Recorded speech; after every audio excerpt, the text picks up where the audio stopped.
Breaking news reaching us now. The leader of the indigenous people of Biafra, IPOB, Nnamdi Kanu, has been arrested, extradited to Nigeria, and is right now being arraigned at the Federal High Court in Abuja. Kanu is facing charges bordering on treasonable felony instituted against him at the Federal High Court.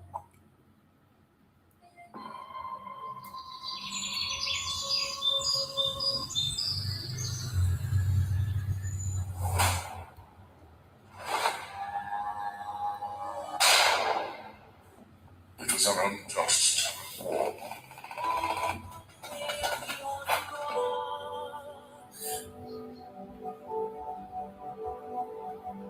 Long ago, in the heart of Biafra, a nation was born from the ashes of war. A war that scarred the land and its people, yet it never killed the spirit of freedom. The war game of Biafra is purely to prevent ourselves being slaughtered, nothing more.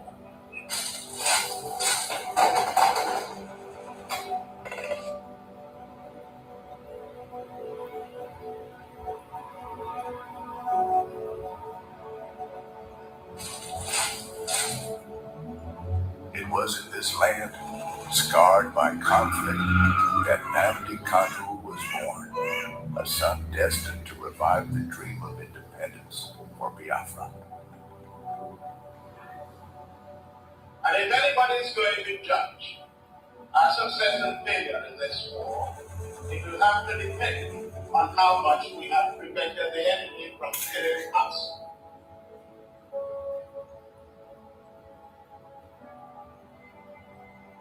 Raised with the echoes of his ancestors' struggles, Kanu understood that the wounds of war ran deep in the hearts of his people. The scars from the Biafran War, which ravaged the land and cost countless lives, had never healed.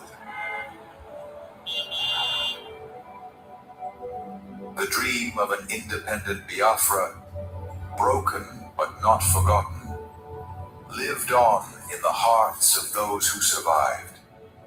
It was these voices, these memories, that called him to action.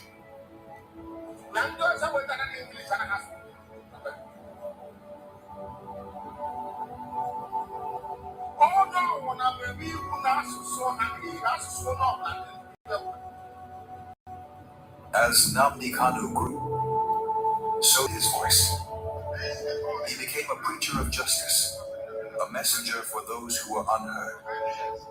He spoke not just for his generation, but for all those whose lives were shattered by the war. The pain of the past was alive within him, and his words resonated with the cries of the oppressed.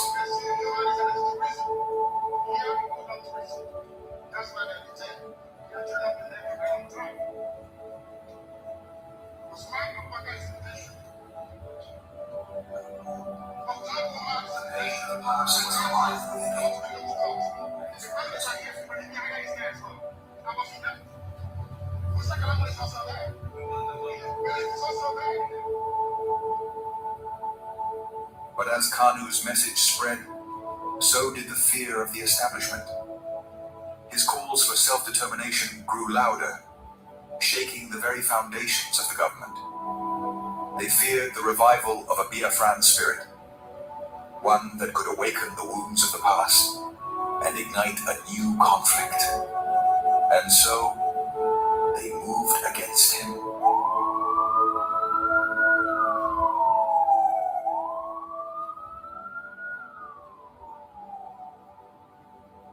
Nnamdi Kanu was arrested, his body captured, but his spirit unbroken. The authorities believed that imprisoning him would extinguish the fire he had started.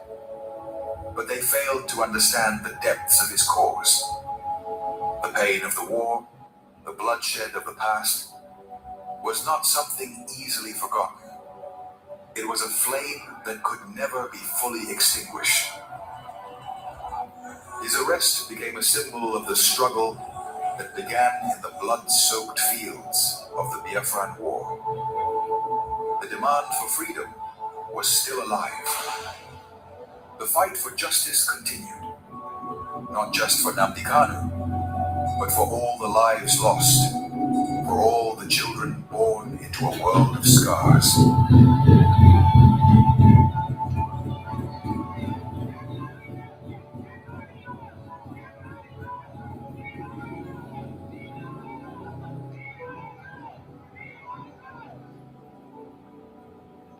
The fight for Biafra is not just his fight. It is the fight of all those who have ever dreamed of a free land. And though the past may haunt the present, the future is still unwritten. As long as the story of Nnamdi Kanu is told, as long as the voices of his people rise, the dream of Biafra lives on.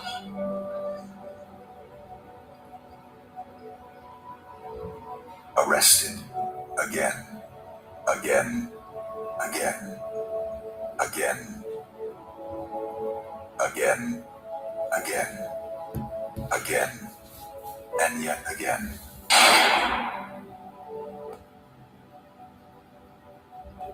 I agitate for Biafra.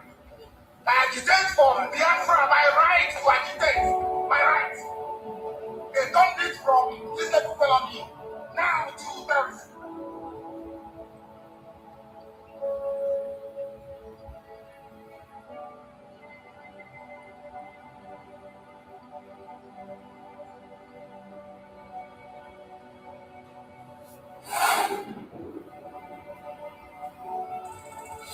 This is Nnamdi Kanu speaking. Biafra land, listen. They thought they could silence me, but they didn't just cage me. They caged your spirit. They made you forget that our land still bleeds, that our people still suffer, that nothing has changed. 5 years in chains. But what about you? Are you not free? Or have they bound your voice with fear?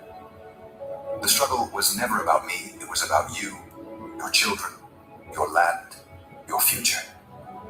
So I ask you, where is the fire that once burned in your heart? Where is the voice that once roared for freedom? Wake up! Rise again. Speak. Act. Remember who you are. This is Nnamdi Kanu.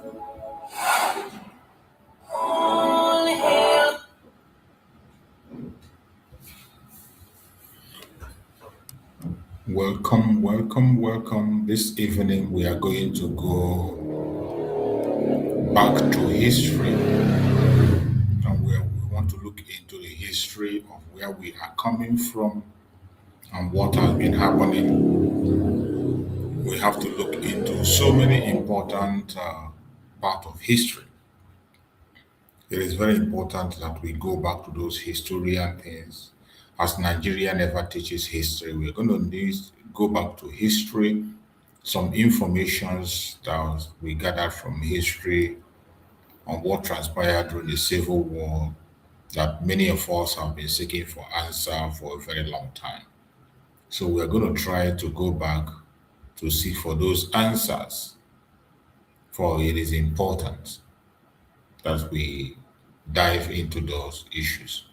So we try as much as possible to go into them, and we look into some of those matters that we can be able to get into. Let's listen and hear what Edmond. This very video is credited to Edmond Okilo. He has been doing a very wonderful work, Edmond Okilo, presenting information on state affairs and what transpired in Nigeria. So let us listen to this very interview and what they have to. What ran through my mind? How is he doing? Is he fine? It's been long I heard from him. It's been long I saw him. And when your voice came on the phone, it was still as rich as ever. And I said the general is still strong. So this time, I need another interview with him. You are still strong. Praise the Lord. You'll be 85 by the end of this year. Yes, 24th December. You'll be 85. I'm 85. And you are this strong. Well, if you say I'm strong, I thank you for your kind words. That's what my mother called kismet, the wish of God. Kismet, Kismet, kismet. God wants it that way, so be it. Your mother was so prominent in your life. Indeed. She was like everything to you, right? Indeed. Because my father died when I was just 4 years old. When I was just 4 years old, their business was booming. And somehow, according to my mother, fell sick within a week and he died. And he died. So, if he didn't teach my mother how to trade, my mother would have been a Muslim porter somewhere in Ilorin.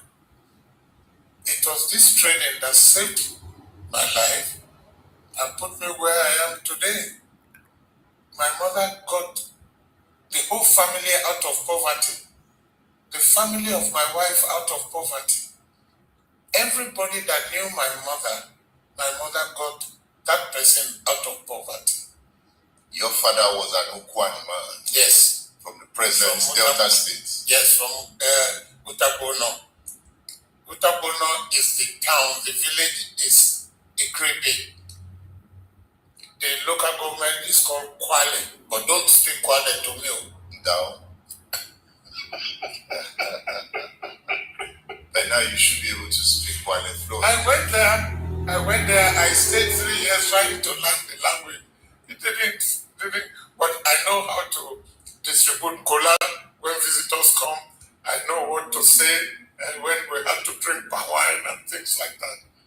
It's okay. When your father died, you were left with your mother. That's right. And your mother was a Muslim. Yes. You grew up in Ilorin. That's right. You grew up as a Muslim. I grew up as a Muslim. I read the Quran. Are you still Abdul Rahman? No, I had to change that. My mother, during the Civil War, I thought we were going to go to Ilorin. Then she said, no, your father was not from Ilorin. Your father was from Utabuno. And she stayed there 4 years. My mother spoke the language. Yes. And my father had a second wife, Mama Beatrice.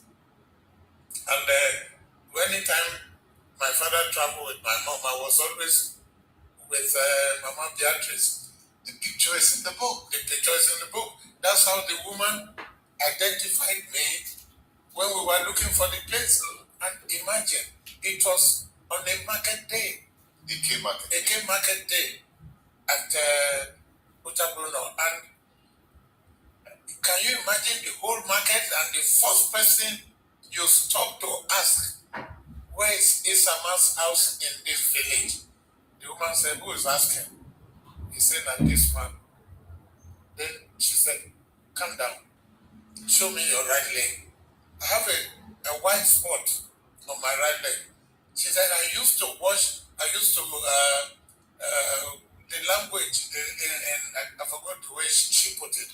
But what she meant was that she used to birth me when my mother traveled, and I was always with her, and she was looking after me and all that, and that we took pictures together, and that mark was the mark that she used in remembering my name. And she went to bring out the picture. She went and brought out the picture. And that was me. I was 4 years old. I was 4 years old. And you finally saw the place of the father's birth. That's right. You were happy. Absolutely. By this time you were already a soldier. Yeah, I was already a major. I was a major. And when we got to the village, and my mother was telling everybody to declare for the federal government, and they said, all right, look, what is your name? I said, Abraham. Okay. The man got annoyed. You brought Hausa man to come and say, we should come and declare for federal government. Mama Beatrice said the day. So, but then look at it. Either way, Biafra did not trust me. The northern troops, the federal troops did not trust me. We're like between the devil and the deep blue sea. That's exactly how I wrote it in the book. interesting life I went through. Yes. And you had to swear to an affidavit. Yes. To change your name. Yes. From Abdurrahman to Alabi Isama. Yes. To Alabi Isama.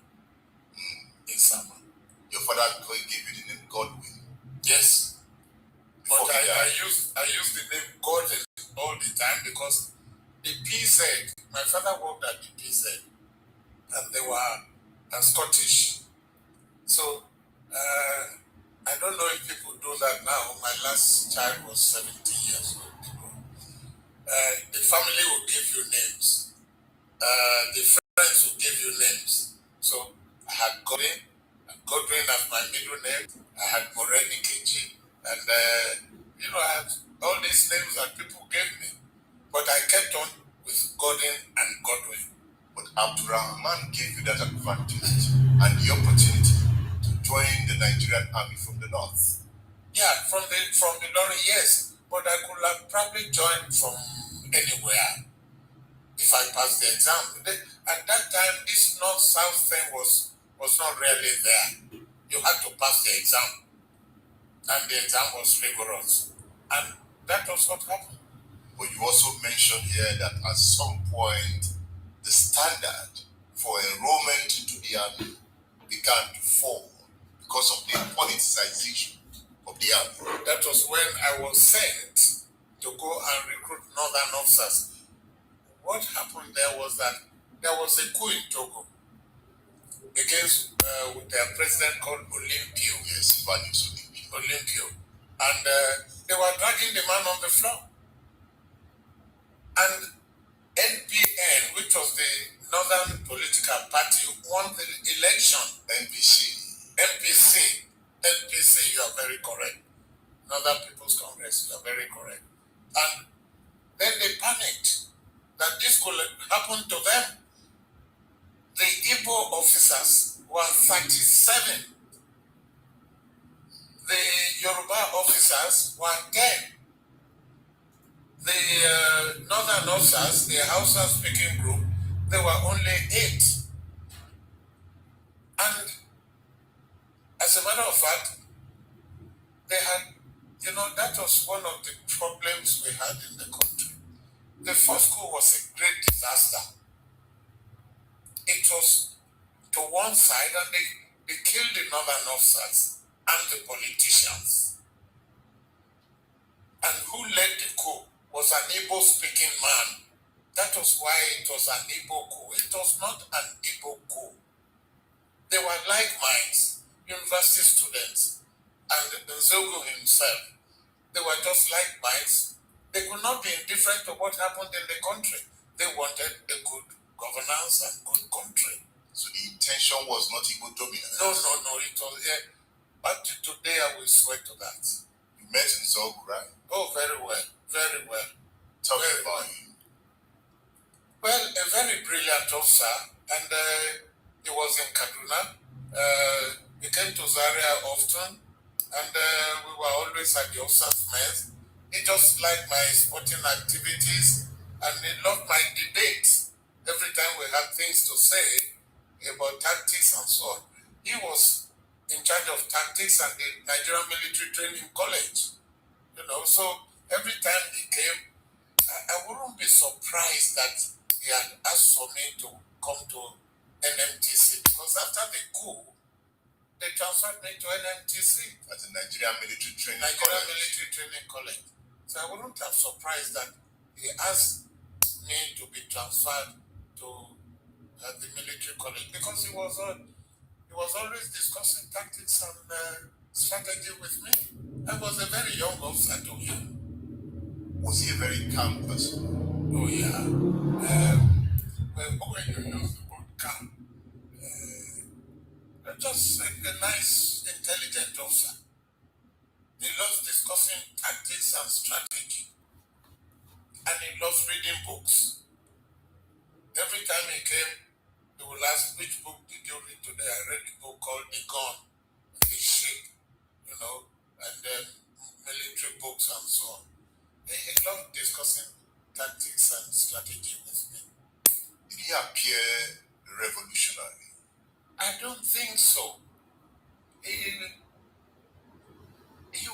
different from any of us. And he never discussed in the officers' mess things happening about politics and so on. Even up to today, I never loved talking about politics because I just cannot understand politics. So from what you know today about his role in that, was he deceptive? No, he meant well. He meant well. But, you know, issues like this, let me put it this way.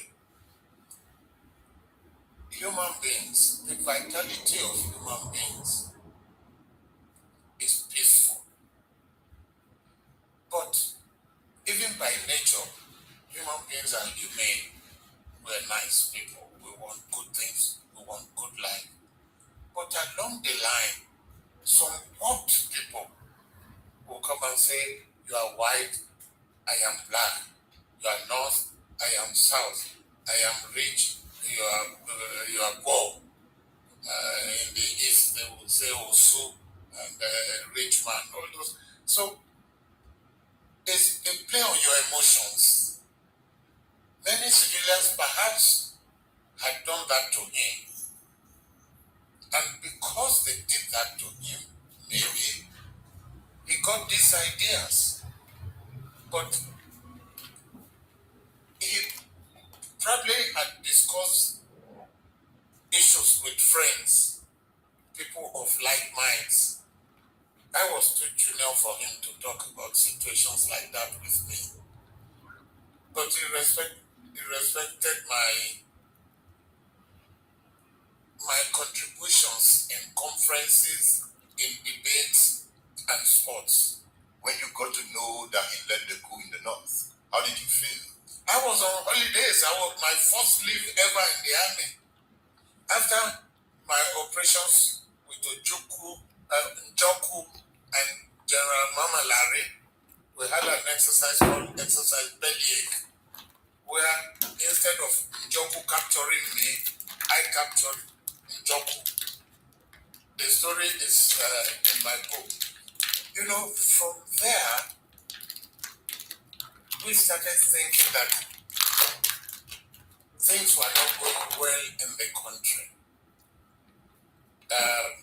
Officers were discussing politics, corruption, people getting 10%, and openly they got 10% in business and so on. But I was a bit too young to discuss such issues with senior officers. It's not like now where junior and senior officers were talking. In the officers' mess, you have to take your place in those days. But these so-called junior senior officers, they're young men. Yes. Some of them were in their late 20s. Yes. The thing was, they took over from the British. The British had their nose up. They too had their nose up. It's still happening to today. The leader was British. You took over from him. So, Alabi that used to come and discuss with you and play with you and eat with you. Oh, now I'm a governor. You don't have a chance. Oh, it's at the gate. Tell him I'm sleeping. You know, so the situations went wrong. Situations went wrong after the independence in the country. And the reaction from the copies, from the Zobus, yes, was appropriate. Is that what you're saying? Well, at that time, the killing was not, I couldn't have imagined them killing anybody, especially the senior officers. In fact, my mother said, and I wrote it in my book, that whoever killed Sadana would not see Christmas. Yeah. And many of them never saw Christmas of that year. That was what happened. I mean, it was very bloody. My mother was coming from Zaria to see me at Kaduna because she heard that they were killing officers and everybody. She was there discussing with some people in the public transport, and they happened to be Ukwane people. So she spoke the language with them. They got to the roadblock. They told everybody to calm down. these two people, husband and wife, were killed. That started my mother's involvement also in the Civil War. Look at how you wrote it here. Yeah. Said on page 27. Okay. In the public transport, my mother sat by a couple who were speaking Ukwani, the language of my father, a language spoken by the people of Ndokwa area of today's Niger Delta area. Okay. The couple was shocked to see and hear an Ilorin woman with 3 tribal marks speaking Ukwani language fluent. They became friendly and chatted away in a bus in which they were traveling. That again was the power of language fluidity we have failed to appreciate as a people. That's right. So the point you are making there is that we have not appreciated our diversity. No. You feel there's strength in diversity. That's right. That's right. And we you know, we have accepted English as our language, as our common language. Whereas we could do better than that. For instance, if today you say all schools, if you are Yoruba, you must pass one other language, either Igbo or Hausa.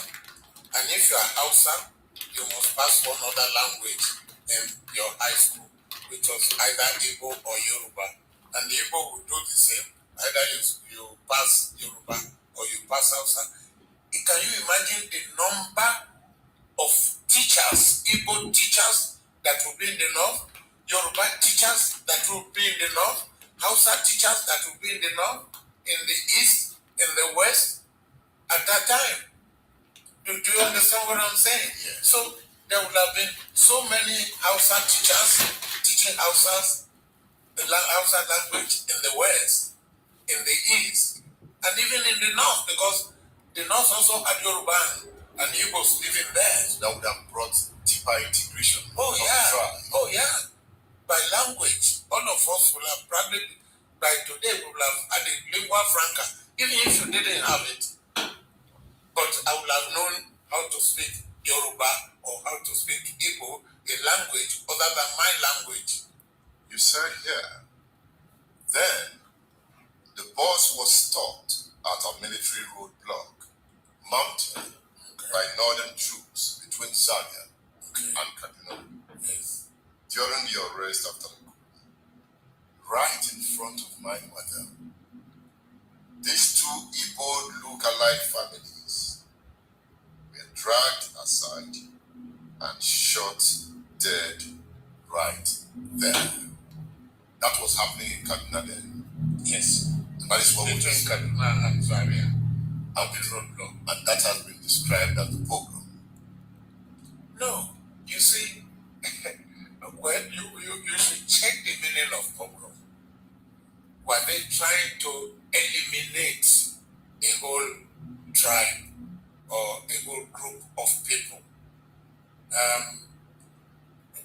This language has been used many times depending on who you are talking to about the Civil War.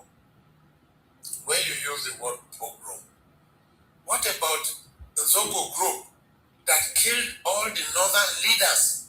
Was that a pogrom?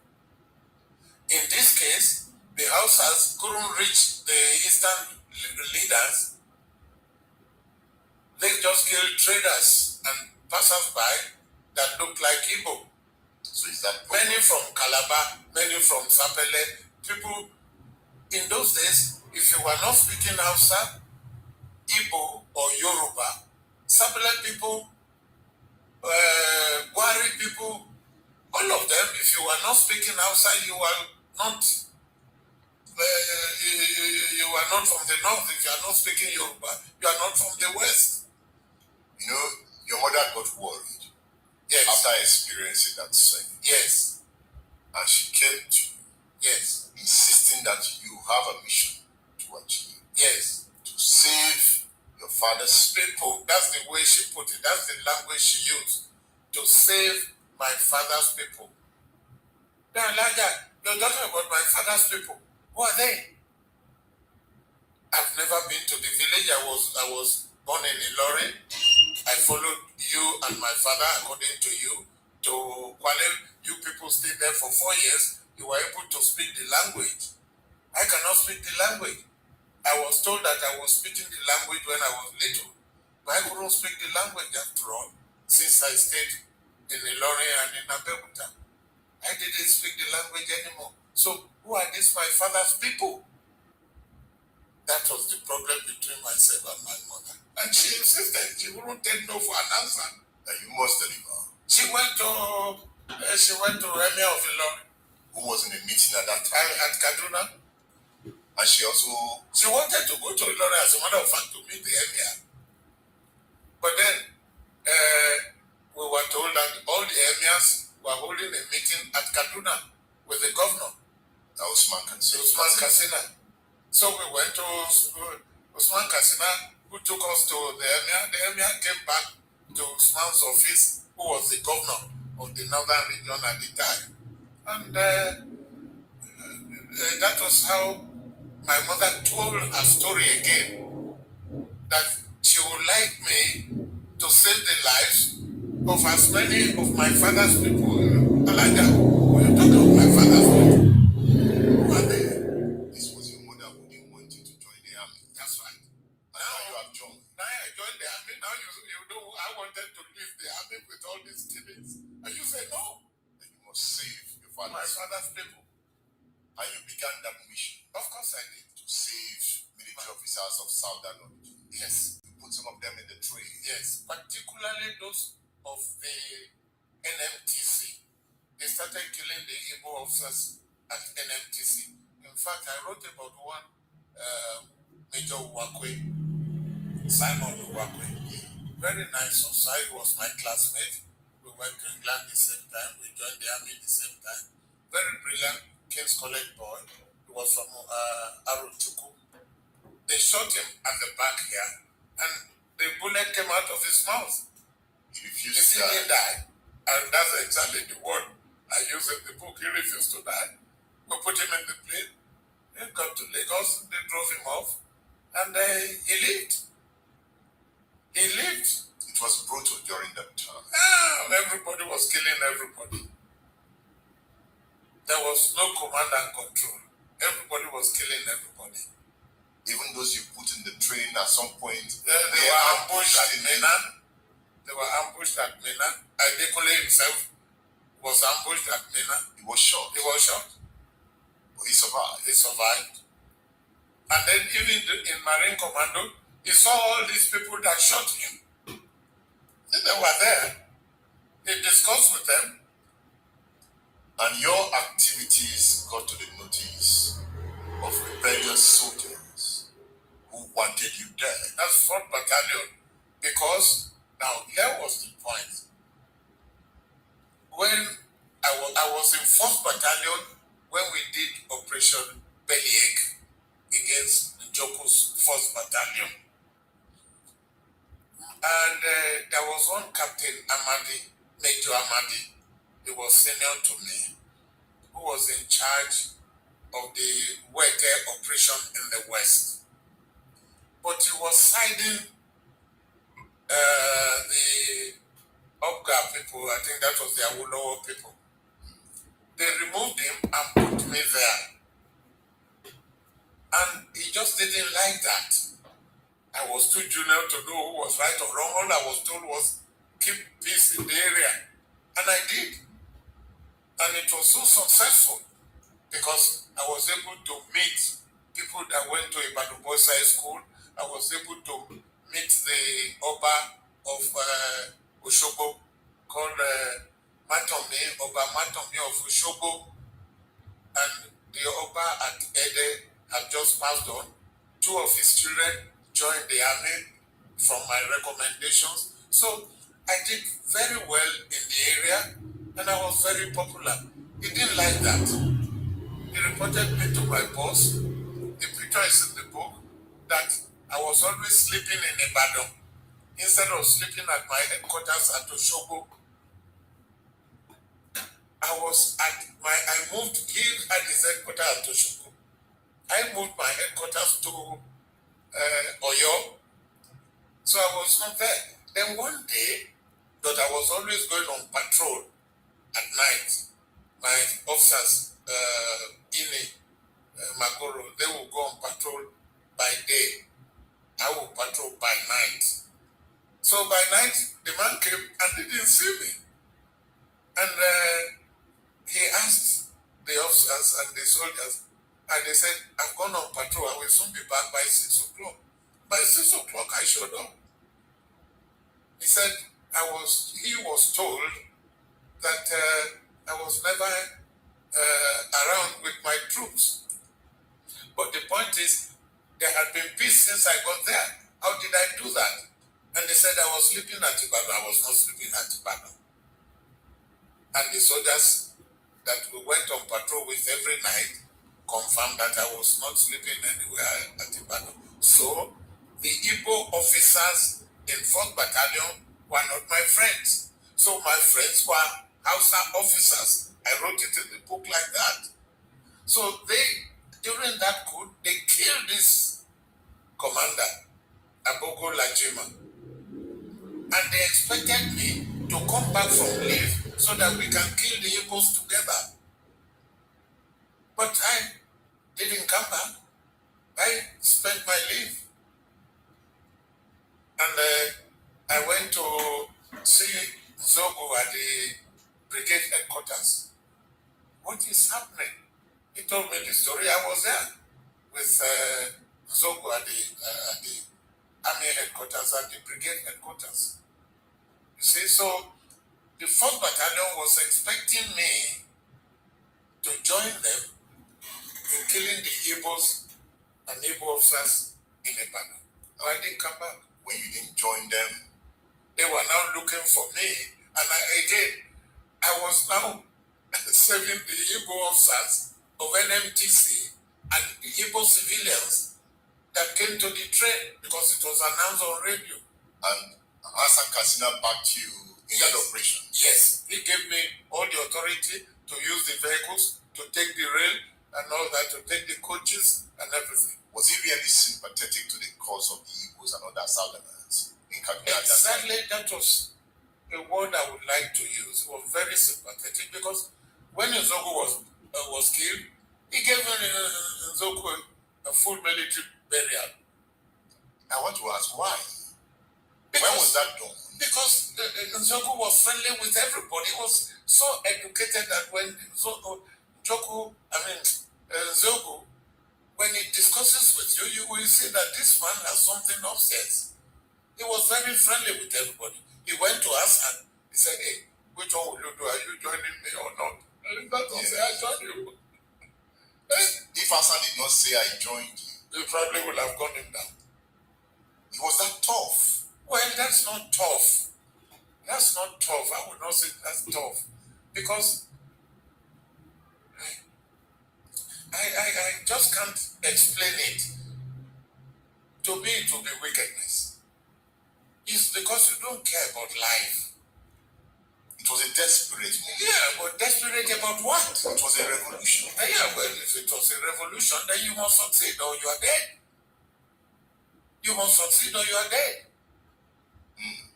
It's either of the two. But then, by the time he got to Lagos, he was arrested by one war and all that. They didn't do anything about it, even if they had just put them in jail. But they were in prison? Yeah, they were in prison and nothing happened. There's a picture in your book on page 23. Okay. My sent off from 3rd Battalion at Kaduna to NMS Zaria, 1962. Yes. You have David Bamigwe and Lieutenant Emmanuel in this picture. Yes. You know, we talk more about Nzogu, the role of Nzogu in that coup. Yes. If Ajuna does not get the kind of mention that Nzogu gets, why is it so? Yeah, because the world doesn't think about the second person. You are either first or nothing. But he was key to that coup. Yeah, he was, but he was a failure. He did not accomplish anything. In the Lagos end. In the Lagos end, he got 1 or 2 people killed and he ran away. In fact, he got to a stage that he was afraid of killing again. So he wasn't wicked. He wasn't a kind of, he didn't have that kind of mindset of killing. He was like a revolutionary and didn't bother anymore. Imagine if Nzogu was in Lagos, what would have happened? Nzogu would have leveled Lagos. But if Ifeanyi was in the north, he would have failed again. He was not the leader type of person. And he gave him Lagos. Well, he was transferred to Lagos. He was working in Lagos. They couldn't take him anywhere else. He was the brigade major to General Mamalari, and he was supposed to kill Mamalari, which he did. And the Mamalari was his boss. The same Mamalari that loved your tactics. Exactly. No, Mamalari felt you were innovative. That's right. I mean, again, during that coup, I met one of Jen Bewo, and I said, "Did they kill Mama Larry?" He said, "Yes." Okay. I just left it like that. He was like my mentor. He was the only Nigerian instructor at the military college when I was a cadet. And there was no time I went to play football that he didn't go. He wanted to play football all the time. And with Akinade, we used to go out at night. We were young kids who would go sneak out at night. We were not supposed to go out. We would sneak out at night and come back. Many of the Igbo officers, like the name I remember, Anyon, he promised to, he said, "You will want to go out with us. Look, you have to know how to do long jump." He said, "I'm champion of long jump in my school and all that." Anyway, we took him along. Akinade jumped. I jumped. Anyon fell in the river. Now, we realized he couldn't go to where we were going. We were going to nightclub. Now, to go back, if he was caught, we would be in trouble. We had an escape route and how to come back. They caught him. And when we got back, we went to sleep quietly. Nobody knew where we went. And then he had mentioned that he went out with Alabi Sama and Akinade. They went to the room and they found 2 of us sleeping. You crazy. I think you're getting better. Anyway, Anyon was a brilliant officer, but he failed. He failed. Now, we knew how to go out and how to come back. If this man was caught, we would be in trouble, so we went back and we went to sleep. The only people that knew we went out were the people, my bedmates and all that, and the roommates and so on. So when that's members of the 4th Battalion, when they came to Kaduna and they needed you dead, they wanted me dead. The For way- not supporting them. the way you were sneaked out of Kaduna is interesting. Yes. You got a plane ticket. I got a plane ticket paid for by Abba Kyari. He was a major, I think, or lieutenant colonel. Anyway, and then he told Waziri, who was an instructor with me at the tactics school, they had NMTC, Nigerian Military Training College. And if the Nigerian Airways never arrived on time, 8 o'clock, was supposed to take off 8 o'clock, to arrive like 7:30, take off 8 o'clock. It had never arrived even before 9. But on that day, it took off exactly at 8 o'clock, and we were told that 4 battalion people came to the airport. They said, They came to look for you. yeah, they came to look for me. They wanted me to be with them. There was just chaos everywhere. They There was wanted, no control. who was going to do the control? There was a revolution in the country. It was a disaster. Everybody was to himself and God for us all. That was the counter coup. Oh yes.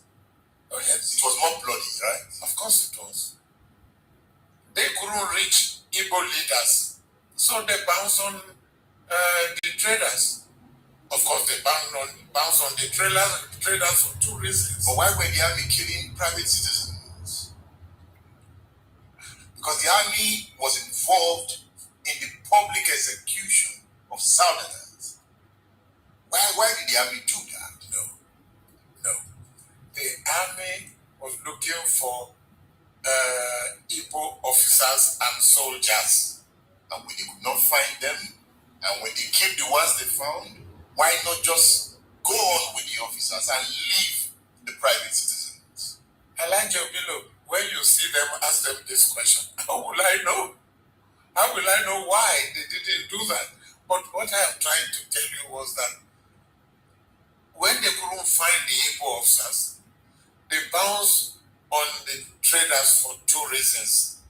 I haven't completed that sentence for two reasons. The first reason, you were Igbo. Okay. The second reason, you had attractive items. You were the one selling TV, radio, cars, and so on. If you were killed, the rest of the of course they would. The rest of their property belonged to you. They took over their houses, and then there was a revolution in the country. Uncontrollable. If you survive, by the good grace of Almighty. So the ticket you got was not really for a meeting with Gowon. So when I got to Gowon, I said, no, he had been told that they saved me because 4th Battalion was looking for me. You know, to show you how people seem to like me in the army, my activities, my sporting activities, my debates and conferences and training. I was very popular with the troops as well. Why were you so excited to go on a tour of the North to educate school students to join the army? All right. It was not my idea. The late Sadana, may he rest in peace, he told one Kakgreen, the picture of Kakgreen is in the book. And I was like a brilliant northern officer. I was at drama, remember? And Lauren Pessin, I read Quran and all that. Now, he specifically pointed that I should go and recruit northern officers because there were only 8 and the West only 10, the East 37. So I went to Gindri, Kefi, Barewa, all these schools in the North, Lawrence, GTTC, Umuaron, all secondary schools in the North. We didn't get enough. So we lowered the standard for teachers training college. Lowered the standard? Yes, and that was still not enough. So there was what we call RSA, a British exam, which was said to be equivalent to GCE or something. Anybody that passed that was also recruited because nobody in the North wanted to join the army. The civil service was just, even in the country, nobody in the Western region wanted to join the army. But the question is that the standard had to be lowered. You pay attention to this very place. You see that initially it was the Igbos that were on the top. We have up to 36 or 37 officers from the Igbo side. Yoruba has 10 and Hausa has less than 8. They were not interested. None of them were interested. But after the counter coup, they killed all the Igbo officers. You can imagine that it was this man that was going to beg them, recruit them, and even for them to be able to come in, they have to lower the standard. They lowered the standard. That was what one of the soldiers was also speaking that I played here in one of the cities that we had, how they lowered the standard. And it was this lowering of standards that brought the Northerners in. That today, these same people who the standard was lower to put in the army, today they are the ones that are in charge everywhere. They have been able to exterminate every other person, and they are the one that are in charge. And you want the Igbos to join your military now to become followers, to become slaves. These histories are very important for people to be paying attention to it. Very important. This man is telling a story. Some of these histories are something that we don't pay attention to. We don't listen. But when we see these videos, why we play it is for us to digest it, listen to it properly. Some of you think we are playing it for fun. It is not for fun. I'm going to be bringing many videos that this Edmond Okilo made. I'll be bringing them to use them on live stream and play and explain certain things. This man made a very outstanding, even in that Igbo coup, you hear him say it, that it was never an Igbo coup. The intention was never to dominate anybody. That wasn't it was for a better Nigeria. But out of their wickedness or whatever, they made it an Igbo coup. To an extent, you see how he explained everything and how they lowered the standard just to accommodate the North. And see how they conducted the program, how many people were murdered in cold blood, how many Biafrans lost their life. And you had the question that that Michael Kilo asked him. Why did they stop after they have taken the life of senior officers? Why did they go ahead to take the life of the civilians? And the man couldn't answer. He said, when you see them, you ask them. And in his own way also, he said there are two reasons why they attack the civilians in the North. The two reasons, which is also the reasons we are saying, and which is also the reason they are still attacking up to today. One, because of our properties in the North. Two, because of Igbo man. The hatred for being an Igbo person in Nigeria is a crime. And the envy of us not being beggars because of the properties we have, they want to kill us and take over our property. And sometimes they don't hide this thing. Even people in Edo State say it. Even people in the South Side, they say it. The success of the Igbo man is the envy of every region in Nigeria. And that is the genesis of the hatred we are seeing today.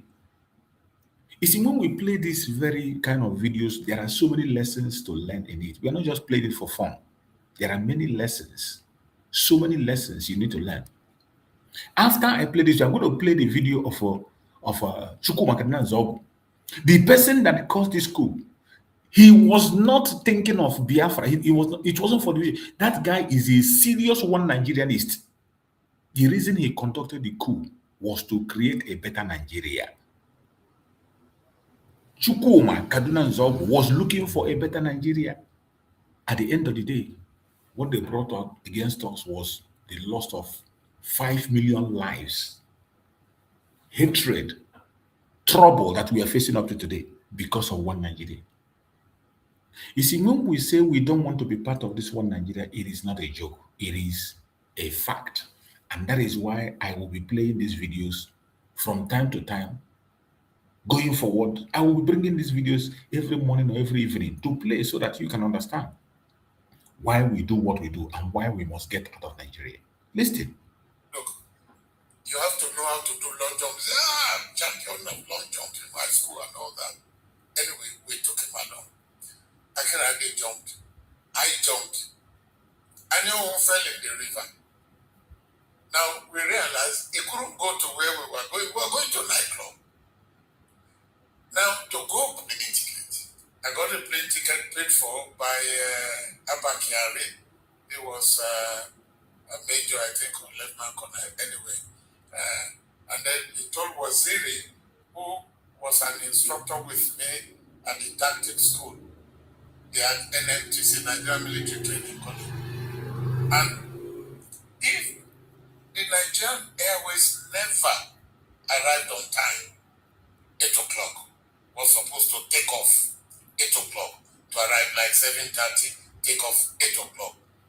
It had never arrived even before 9. But on that day, it took off exactly at 8 o'clock, and we were told that 4 battalion people came to the airport And God, they said, They came to look for you. yes, they came to look for me. They wanted me to be with them. There was just chaos everywhere. They There was wanted, no control. who was going to do the control? There was a revolution in the country. It was a disaster. Everybody was to himself and God for us all. That was the counter. Oh yes. Oh It yes. was more bloody, right? Of course it was. They couldn't reach Igbo leaders. So they bounced on the traders. Of course, they bounced on the traders Listen for carefully. two reasons. But why were the Listen army carefully. private citizens? Exactly. Listen. Because the army was involved in the public execution of Southerners.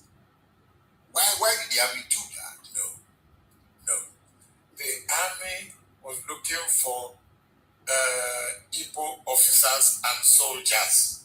And when they could not find them, and when they killed the ones they found, why not just go on with the officers and leave the private citizens? Elijah Bilo, when you see them, ask them this question. How will I know? How will I know why they didn't do that?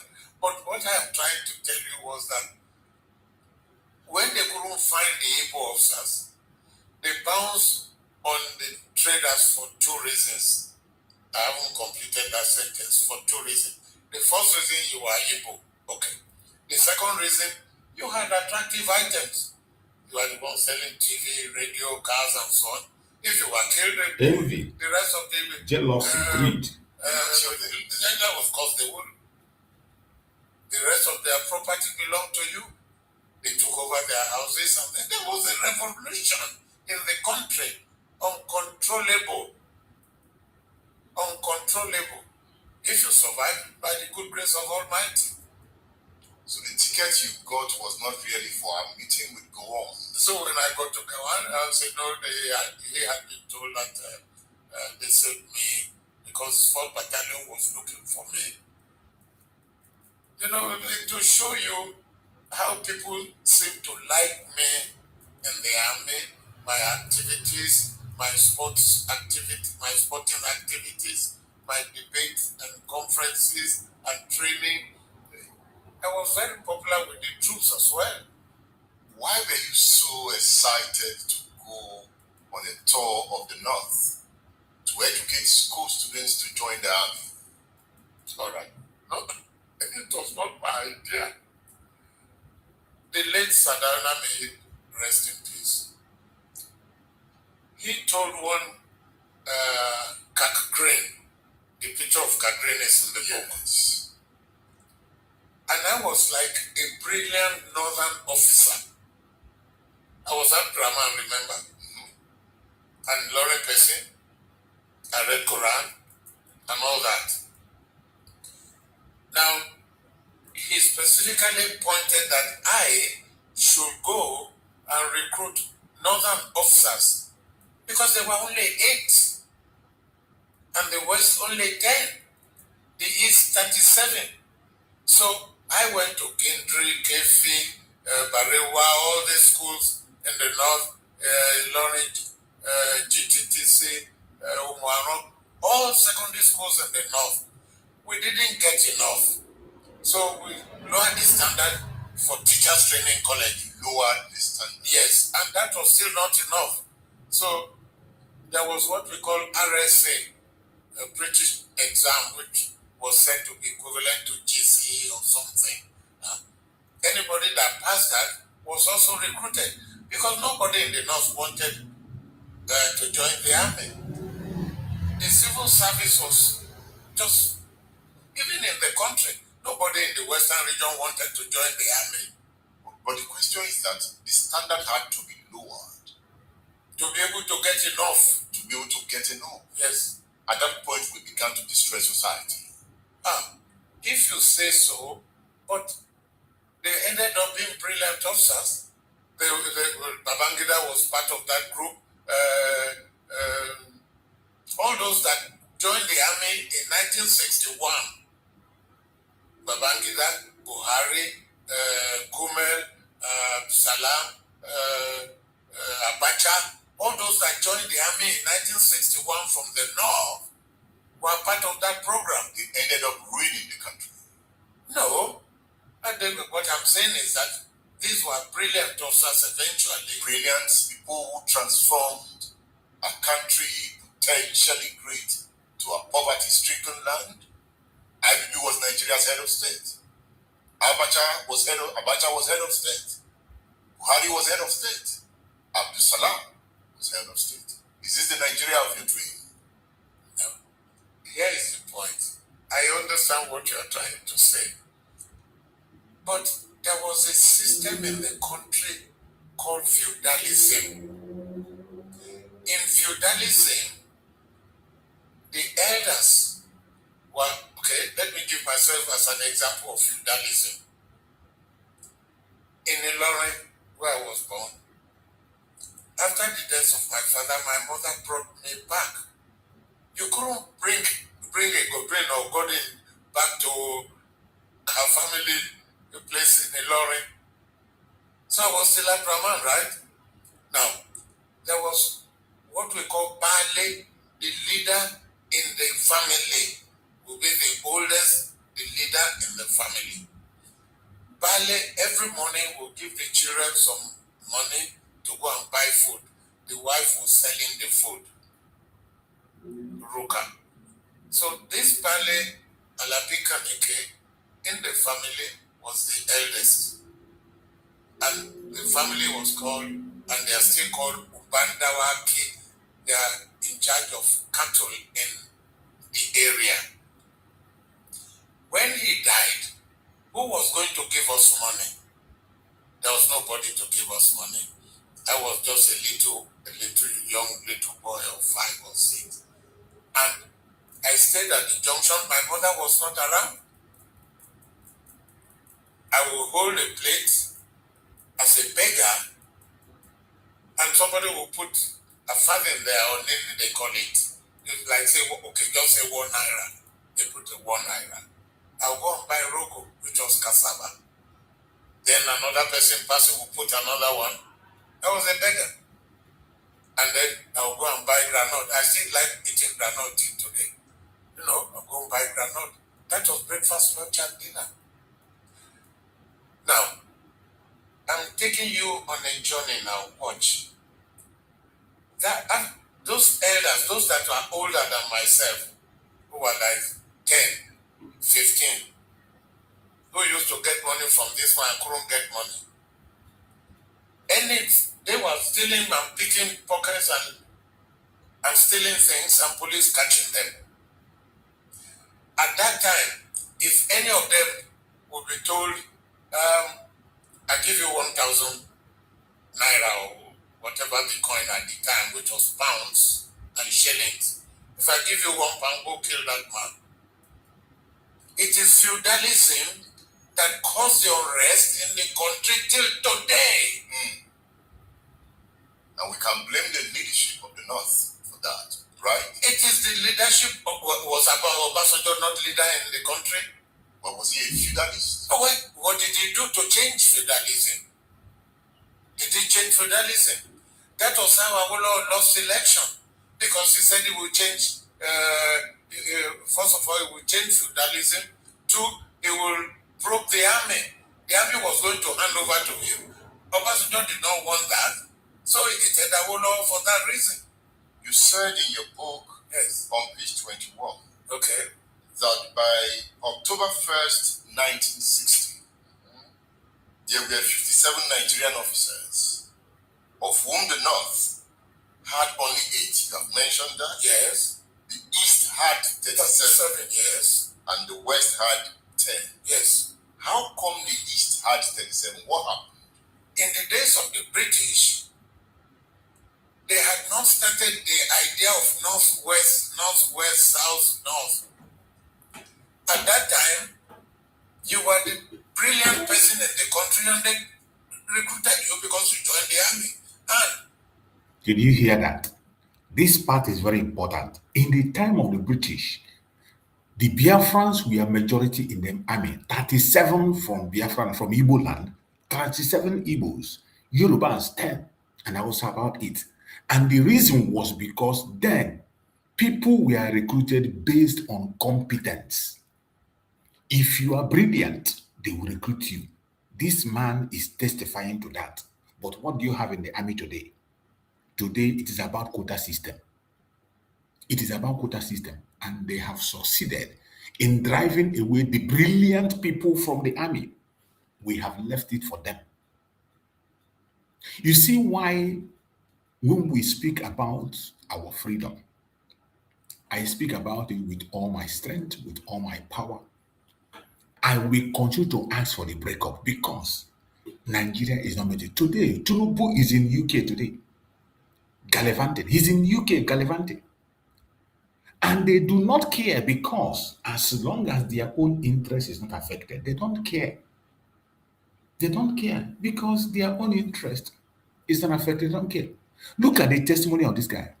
That the reason he was asked, why is it that the Igbos has 37 officers, Yoruba have only 10, and the Hausas have 8? This man explained that it is because the British choose the brilliant. The brilliant people are chosen. I want us to go through it again. The leadership of the North for that, right? It is the leadership was about Obasanjo not leader in the country. But was he a feudalist? Oh, well, what did he do to change feudalism? Did he change feudalism?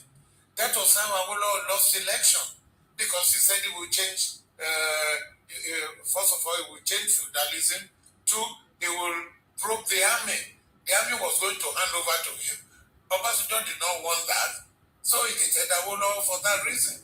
You said in your book, yes, on page 21, okay, that by October 1st, 1960, there were 57 Nigerian officers, of whom the North had only 8. You have mentioned that? Yes. The East had 37, yes, and the West had 10. Listen carefully.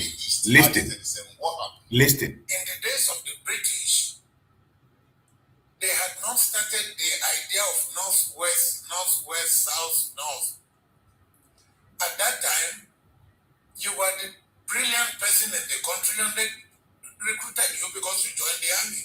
And every school in the North, all secondary schools, as a matter of fact, in the East and the North, had cadet. Umaria Government College had cadet section in the school.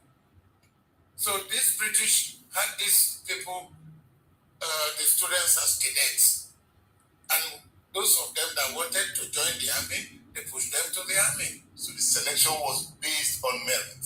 Well, based on merit and your love for it, because in the North there was so much to do. They had civil servants. There was, as a matter of fact, we're talking about free education of Awolowo. Sardauna did a better free education than Awolowo, but Sardauna's free education was for the elites, the politicians, the leaders in the area, and the traditional leaders' children. Awolowo was free and compulsory. That for all. For all. There were so many Hausa beggars' children that went to school. They had to go to school. So Sardauna's free education would not have been better than ours. Oh, no. When I used the word better, was that in the North they gave you money to go home, they gave you uniform, they gave you books, they gave you cap to wear and all that. I would not say, you just go to school. And they went to school. And it was compulsory. If you didn't go to school, they will arrest your parents or something. When I used the word better time, it was because they put more money, but it was for the children of the elites, the children of the traditional rulers. And that is feudalism. And that was feudalism. And that's what you practice to today. Till today. It was clear that system was going to lead to chaos, right? Or we didn't see it coming. No, Awolowo saw it and said he was going to stop it. So the northerners that were enjoying it, you see, go to any village in Nigeria today. More than 50% of the beggars will be from the north. Despite the fact that you're talking about Babangida, Abdul Salam, and the rest of them. They looked after themselves. rather than look after the people. That's exactly what happened. And it was quite easy to use those same people to launch an attack on the South after If you want to eat in feudalism, I am the leader in the family and every other person eats under me. If you want to eat tomorrow's breakfast, if I say vote for that bottle, you must vote for that bottle. That's feudalism. That's feudalism. And the Zogus wanted to end it. Well, maybe that's one of those things he wanted to end. For instance, Babangida took Nigeria to Islamic organization. That's dividing the country. And you would have thought that when you have a coup like that, you will want to unite the country. But no. That's feudalism, right? That's Islam. And you see, he only forgot that there is a part of the Quran, Surah 10, for those who might be listening, Surah 10 of the Quran, verse 99. There is no compulsion in religion. That's what Islam said. Any forced faith is a wrong faith. That's what the Quran said. Look at this book. A comprehensive detail. It is important we see this in. But when they say about this quotation he made in Quran, this is the confusion I don't understand. The same people who unalive anybody that walks away from the religion, he's been unalived. And at the same time, you come and tell me that they said that you don't force anybody into religion. If you don't force people into religion, then why do you now unalive people who go away from the religion? Why? That is the lie and the deceit that we always see, that we used to call takia. So that is the confusions we have. Look at Nigeria, what is happening. Now I want to play another video. This video is about Chukwuma Kaduna Nzogu. You will see that Chukwuma Kaduna Nzogu, how he died, the kind of person he was. The evidence to show that Chukwuma Kaduna Nzogu was not fighting for Biafra or Igbo domination or Igbo section. No, he didn't fight for Igbo. Even he was fighting against Ojukwu. Chukwuma Kaduna Nzogu was a one Nigerianist. The person, because of Chukwuma Kaduna Nzogu today, the Igbos are seen as enemy in Nigeria. They are being targeted. But that same Chukwuma Kaduna Nzogu, from what we hear, from what we saw on this documentary I'm going to play, you will see that even that man himself is not even an Igbo person. He's just a hardcore one Nigerianist. Even when, after they have caused the war that Ojukwu was fighting, he was even trying to eliminate Ojukwu, up to making a speech that he doesn't even support division. He's a hardcore one Nigerianist. Chukwuma Kaduna Nzogu, a hardcore one Nigerianist. So I want you to pay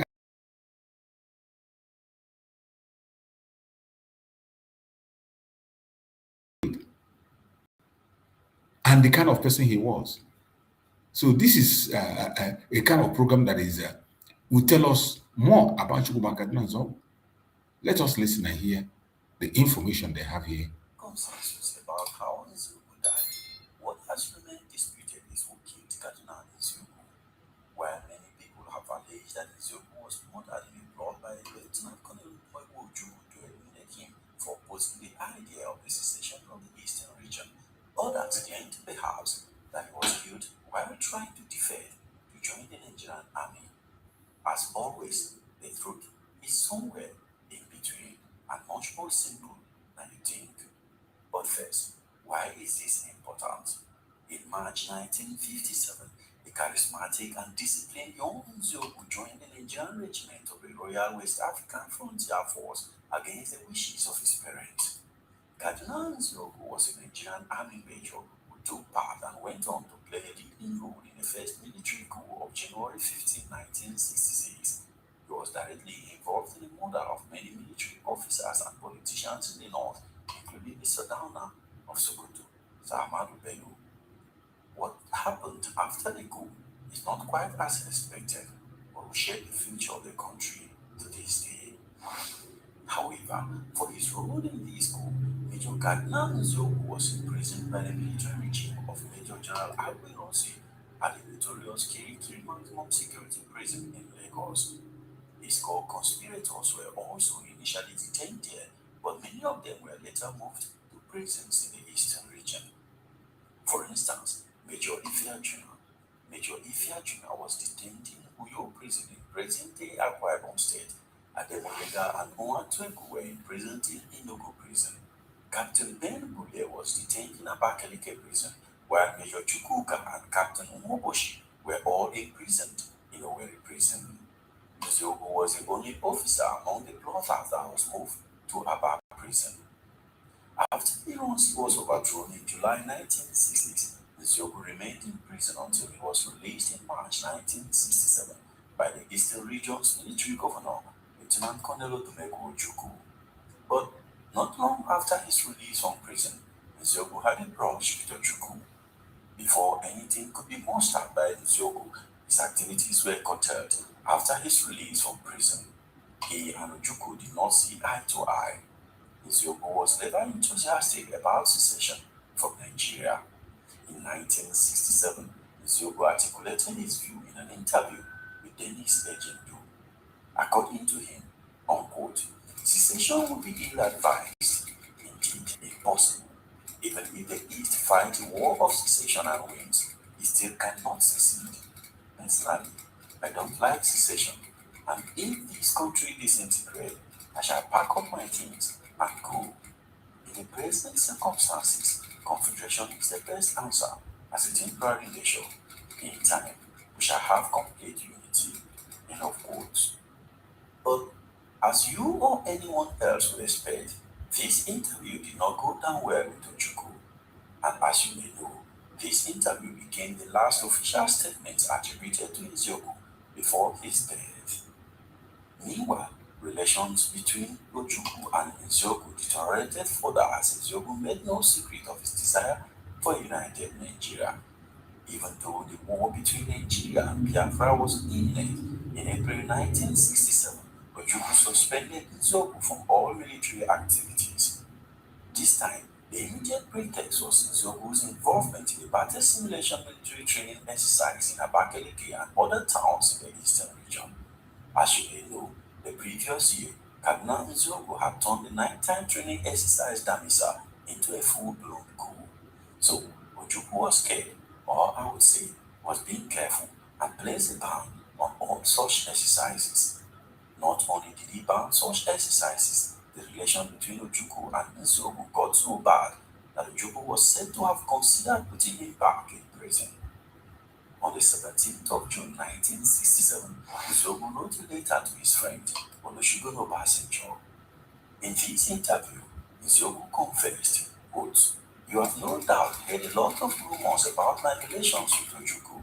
We obviously see things quite differently after what he did to my supporters in January 1966. He is also worried about my popularity among his own people.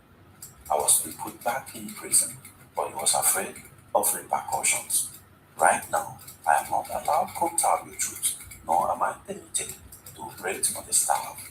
One gentleman's agreement we have is that I can carry on with whatever pleases me." Interestingly, even at this late stage, Nziogo was still entertaining fantasies of Nigerian unity and a desire to reintegrate the Nigerian army. He continued, quote, "I will create a new Nigerian army inside Biafra with Igbo, Hausa, Yoruba, and all other ethnic groups." End of quote. Major Cardinal Nziogo was a human figure who would inspire many people and frighten many others with equal measure. He was a personality cult, and a kind of hero worship grew around him in the eastern region, and he was being celebrated as an immortal and indestructible warrior. Although Ojukwu gave Nziogo the Biafran rank of brigadier, he was not given any formal command in the Biafran army. Despite not being officially part of the Biafran army command, Nziogu was not the type of character that would remain idle. Right from his days with the Nigerian army, his impulsive and rebellious nature towards superior officers has often been well documented. Lieutenant Colonel Patrick Awuna went as far as to describe Nziogu as follows. He was a radical and inwardly insubordinate young officer who was full of his own ideas and probably thought that he had answers to all problems. His statements and comments at that time gave me the impression that he would become insubordinate and he had no regard for senior officers. So, Ojukwu may have seen him in the same light. But despite his restrictions, as noted earlier, Nziogu did not allow himself to be idle. When he became frustrated at his exclusion from military duties, Nziogu started to organize informal guerrilla raids against the Federal Army positions. He would impulsively constrict other soldiers to join him during these raids. One thing is not clear, however, and that is a question of whether these military conscriptions and raids were authorized by Ojukwu. Whatever may be the answer to this question, it later became clear that junior Biafran foot soldiers were reluctant to be conscripted by Nziogu. That is because conscription by Nziogu means being taken to the front and facing grave danger. But Nziogu was brave enough to cross behind enemy lines, carry out reconnaissance, and engage Federal Army in close quarter combat. But in July 1967, his courage took him a step too far. But I will get to that shortly. Meanwhile, Nziogu was admired and feared in equal measure. He was admired for his intelligence, warmth, and charisma, but was feared because of his suicidal courage, and this may have played a part in his death. On this fateful day, 29th of July 1967, Nziogu had gone out on a reconnaissance mission in the Nsukka sector of the war. He was traveling in an improvised armored vehicle known as the Biafran Red Devil. The highly ingenious Biafran engineers had converted a Bedford truck into an armored vehicle which they used to penetrate enemy lines. As can be seen in this image, the vehicle was cumbersome despite its impressive ingenuity. The vehicle became immobilized and was surrounded by federal troops of the 21st Battalion at a roadblock near the University of Nigeria, Nsukka campus. Some sources specify that the 21st Battalion was led by Captain Mohammed Inua Wushishi. Others stated that the troops that opened fire on Nziogu's armored vehicle were led by Captain Abubakar Gura. The improvised armored vehicle withstood their bullet until it was attacked with a fearsome 106mm recoilless rifle which pierced its body. Ironically though, the 106mm recoilless rifle was the same anti-tank weapon that Nziogu and other soldiers used in January 1966 to attack and destroy the official lodge of the Sultana of Sokoto. However, at this point, different accounts have been offered as to what really happened to Nziogu. The first account was given by Olumandab, a former military driver of General Duncan Badi, who claimed to have witnessed the incident. According to him, Nziogu and other 2 or 3 occupants in the vehicle were killed while still inside the vehicle. He said the occupant of the vehicle was not known until Nziogu's body was dragged out. However, Major General Mohammed Shua and Abdullah Ishelein, who were not present when Nziogu was killed but saw his corpse, had a different story. According to them, while being fired at, Nziogu jumped out of the vehicle, shouted in Hausa, and identified himself as Major Nziogu, but was still shot dead anyway. Nziogu's corpse was identified by Lieutenant Abdullah Ishelein, who ordered that it should be stored firstly in the University of Nigeria Nsukka campus at Enugu. However, it is said that by the time Abdullah Ishelein arrived, Nziogu's eyes had been plucked out in what appears to have been a ritual mutilation. According to Ishelein, the soldier who shot Nziogu was ironically Nziogu's former batman. The corpse was later sent to the 1st Division headquarters in Makurdi, where the 1st Division commander, Colonel Mohammed Shua, informed the head of state, Major General Yakubu Gowon. despite the fact that Izobu was now technically an enemy soldier killed in combat against the Nigerian army. Gowon ordered that Izobu's body should be flown to Kaduna and buried with full military honors. Even as the war raged on in the eastern region, Izobu was given a befitting burial in Kaduna. And despite his actions during the January 15, 1966 coup, Izobu was still respected by federal and northern troops, even in death. Major General Duncan Bali referred to him both a nice, charismatic, and disciplined officer, highly admired and respected by his colleagues. At least, he was not in the habit of being found in the company of women all the time, messing about with them in an officer's mess, a past thing for many young officers then. We believe that he was a genuinely patriotic officer who organized the 1966 coup with the best of intentions, was laid down by his collaborators. When you hear the description of Zobo by Nigeria, you will now understand that the hatred on us is not just about the 1966 coup. The hatred against the Igbos is not just about the 1966 coup. Look at the man who spearheaded that coup was given a national burial, national honor. And soldiers were still loyal to him and describing him as a wonderful person. But each time they frame the Igbos, they blame the Igbos of 1960. After they killed the man who they claim killed their father, that is making them angry, they gave him a national burial in the same Kaduna. Now you understand that our problem is not just that coup. We don't belong to Nigeria, and we will never belong there. Us. If we had captured him alive, he would not have been killed. I believe he probably would have been tried for his role in the January 15 coup, jailed, and probably freed after some time. His death was regrettably enough old. Would you like to see a full video? Did you hear that? Did you just hear what they said? I hope you heard it. So, when you see what we are going through, just know that it is not our making. It is not just because of the 1960 coup. We don't belong to Nigeria, and that is the bitter truth that people fail to understand. We don't belong to Nigeria, and there is nothing that will make us to be part of them. The earlier you understand that, the better for all of us. Thank you for watching, and we are going to see you again. I have been for Biafra. I have been for Biafra, my right, my strength, my right.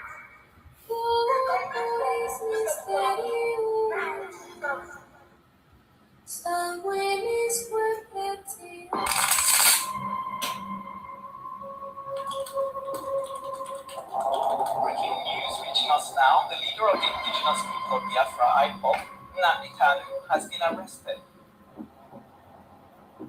extradited to Nigeria, and is right now being arraigned at the Federal High Court in Abuja. Kanu is facing charges bordering on treasonable felony instituted against him at the Federal High Court.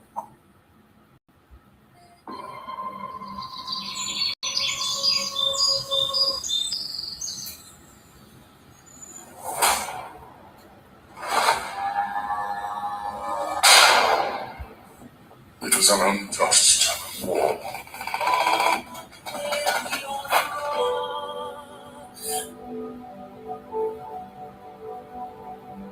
Long ago, in the heart of Biafra, a nation was born from the ashes of war. A war that scarred the land and its people, yet it never killed the spirit of freedom. The war game of Biafra is purely to prevent ourselves being slaughtered, nothing more.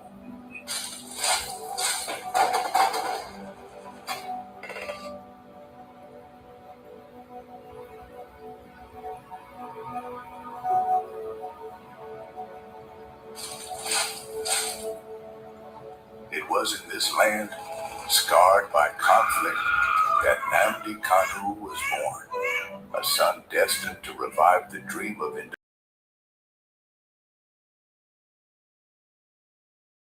And if anybody is going to judge our success and failure in this war, it will have to depend on how much we have prevented the enemy from killing us.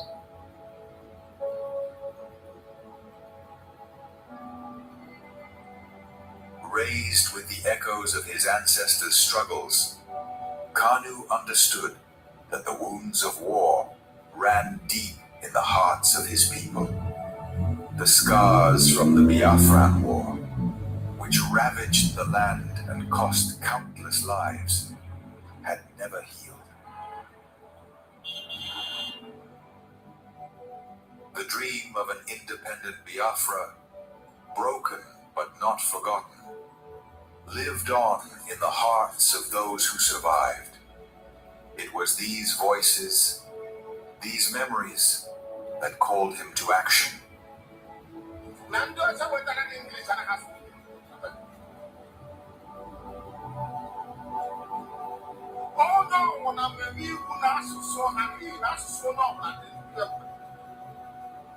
As Nnamdi Kanu grew, so did his voice.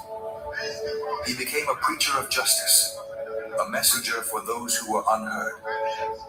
He spoke not just for his generation, but for all those whose lives were shattered by the war.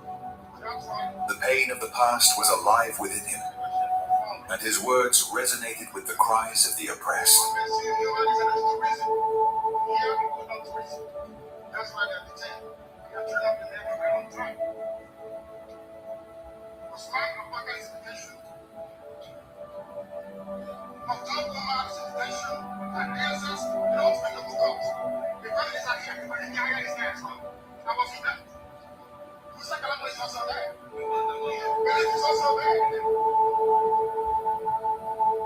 But as Kanu's message spread, so did the fear of the establishment.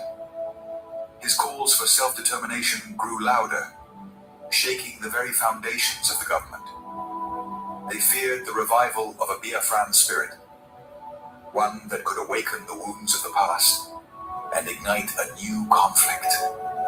And so, they moved against him.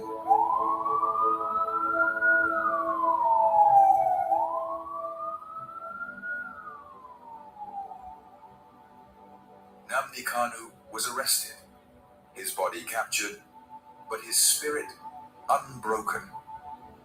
The authorities believed that imprisoning him would extinguish the fire he had started. But they failed to understand the depths of his cause. The pain of the war, the bloodshed of the past, was not something easily forgotten. It was a flame that could never be fully extinguished. His arrest became a symbol of the struggle that began in the blood-soaked fields of the Biafran War. The demand for freedom was still alive. The fight for justice continued, not just for Nnamdi Kanu, but for all the lives lost, for all the children born into a world of scars.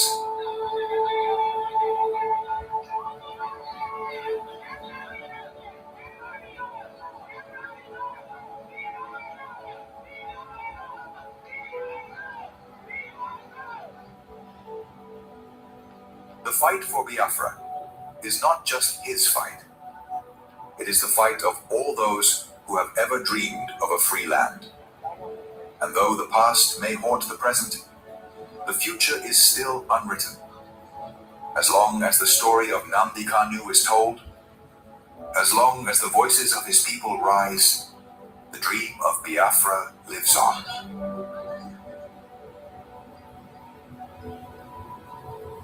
Arrested again, again, again, again, again, again, again, and yet again.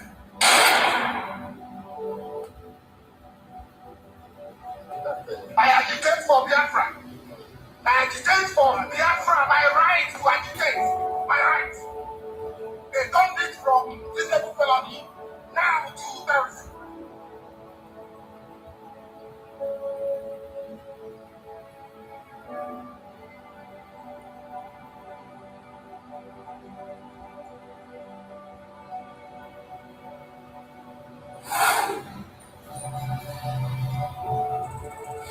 This is Nnamdi Kanu speaking.